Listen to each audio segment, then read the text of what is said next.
जैसे कि मैं आज आपको बताऊंगा कि जो स्टूडेंट CITS में एडमिशन ले रहे हैं उनके लिए देखो, आपका यदि फर्स्ट राउंड में या सेकंड राउंड में यदि आपका एडमिशन नहीं हुआ है कहीं भी NSTI या गवर्नमेंट ITT या प्राइवेट में आपका एडमिशन नहीं हुआ है, तो देखो आप उसके चक्कर में ना रहो कि अभी हमारा एडमिशन हो जाएगा। लेकिन क्या हुआ है, अभी देखो लगभग सारी सीट भर चुकी है, गवर्नमेंट में भी और प्राइवेट में भी। आप आपकी लॉगिन ID डाल के पता कर सकते हैं, क्योंकि कहीं पे EWS में जनरल, OBC, SC ST इनमें एक एक सीट ही बची हुई है। तो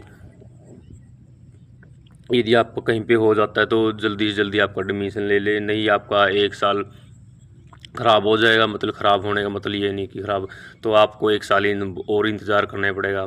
तो नेक्स्ट ईयर आपको फिर से वही जो प्रोसेस है, एंट्रेंस देना पड़ेगा। एंट्रेंस में यदि आपका अच्छा स्कोर होता है तो आपको तभी आपको कोई गवर्नमेंट कॉलेज या NSTI या गवर्नमेंट ITT मिलेगा।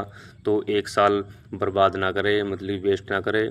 तो इस करके कोई भी आपका या प्राइवेट हो या कोई आपके नज़दीक हो तो आप जल्दी से जल्दी एडमिशन ले लें।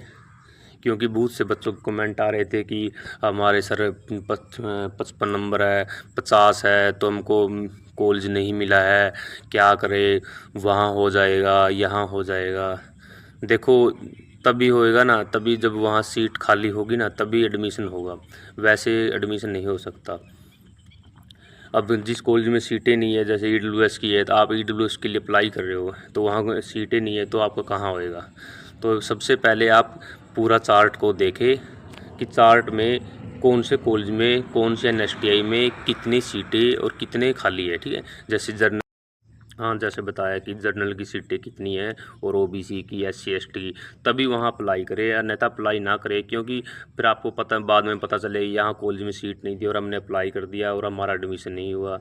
तो कुछ बच्चों ने यही प्रॉब्लम सेम यही किया है कि मैं चार्ट को देखा नहीं है और सीधा डायरेक्ट अप्लाई कर दिया है। सबसे पहले हमने चार्ट को देखना है, फिर चार्ट में ये देखना है कि जिस कॉलेज में हम अप्लाई कर रहे हैं उस कॉलेज में हमारी मतलब जो ट्रेड है उस ट्रेड की सीटें हैं ना। तो क्योंकि ज़्यादातर जो कॉलेज है ना वहाँ पे ये देखना ज़रूरी है हमारी ट्रेड है ना। तो ज़्यादातर कॉलेजों में वो ट्रेड नहीं मिलती, कुछ कॉलेजों में होती है। ये भी बहुत बड़ी समस्या है कि सबसे पहले मेन अपना चार्ट को ध्यान से देखे फिर बाद में अप्लाई करें। क्योंकि आपको पाँच ऑप्शन मिलते हैं अप्लाई करने के लिए, पाँच में आप पाँच फील कर सकते हो। आपको जहाँ एडमिशन लेना होता है पाँच अप्लाई कर सकते हो।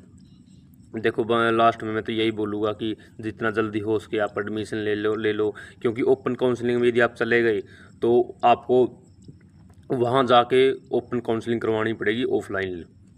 अब वहाँ पता नहीं कितने बच्चे आएंगे ऑफलाइन में, ये भी तो है। अब NSTI ITT दूर दूर है, अब घर से इतनी दूर जाना पड़ेगा, बाद में पता चले कि वहाँ बच्चे ज़्यादा आए थे।